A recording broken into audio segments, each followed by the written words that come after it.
From the book Saint Joseph Cafasso, Priest of the Gallows, by Saint John Bosco. This is the discourse of Saint John Bosco, delivered as a funeral oration on the 10th of July, 1860, on the life of Saint Joseph Cafasso as a boy, as a cleric, as a consoler of those condemned to death, and in his own holy death. My dear boys and venerable friends, I do not know whether sentiments of mourning or rejoicing should predominate in our hearts this morning, as we meditate on the life and precious death of Don Joseph Cafasso. Certainly, if in the death of Father Joseph Cafasso we consider the loss of a benefactor of poor humanity, we have grave reasons to grieve and mourn as people struck by a great misfortune.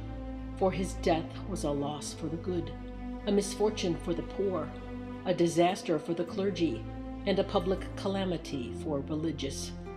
But if we consider our loss in the light of faith, we have good reason for changing our grief and lamentation into consolation and rejoicing. For if we have lost a great benefactor on earth, we have the firm confidence that we have acquired a friend in heaven who will use his influence with God to protect us.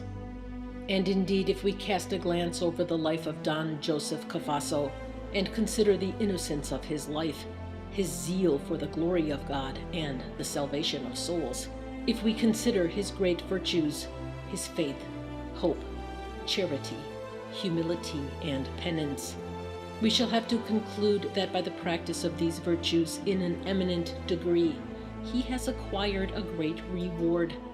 And in dying, he has merely abandoned this mortal life full of miseries, and has gone to the possession of a happy eternity. Besides, according to St. Paul, the virtues of a man while he is on earth are imperfect, and are not worthy to be compared with the heavenly virtues.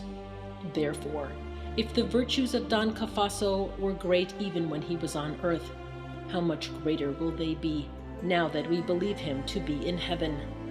If while on earth he did good and conferred benefits as one man, in heaven he will have the power of 10, 100, or even of 1,000 to help us in our needs.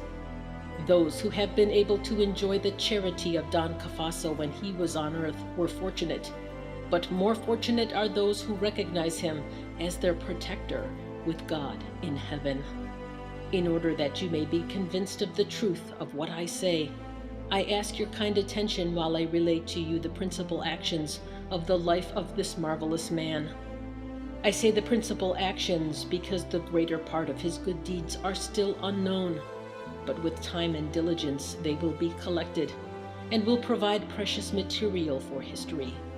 In the meantime, I shall limit myself to what I have seen or heard, and even of these things I shall have to pass over a great deal, partly because the time at my disposal is too short to relate them, but principally because the relation of many things that I have witnessed would arouse in me such emotion as would prevent me from speaking. However, even limiting myself to a short discourse, and relating only those things which are known to all who were acquainted with him, I believe that they will be sufficient to convince you that Don Joseph Cafasso lived a saintly life and died a holy death. These are the thoughts that occur to my mind as I think on this dear and compassionate friend, and these thoughts will form the subject matter of my discourse. And while we recall the virtuous actions and precious death of Don Joseph, we will say that he has taught us the way to live well, and that he is a role model for all who wish to have a happy death. Trust all things to Jesus in the Blessed Sacrament, and to Mary, help of Christians, and you will see what miracles are. Saint John Bosco. To learn more about Almighty God, our Father of Mercies, work of reparation to the holy face of Jesus, and your vital, irreplaceable, indispensable, and God-given holy apostolate of reparation, visit www.theworkofreparationtotheholyfaceofjesus.com. Jesus said to Sister Mary of St. Peter, "By my holy face you will work wonders, appease the anger of God, and draw down mercy on sinners, And he still means it.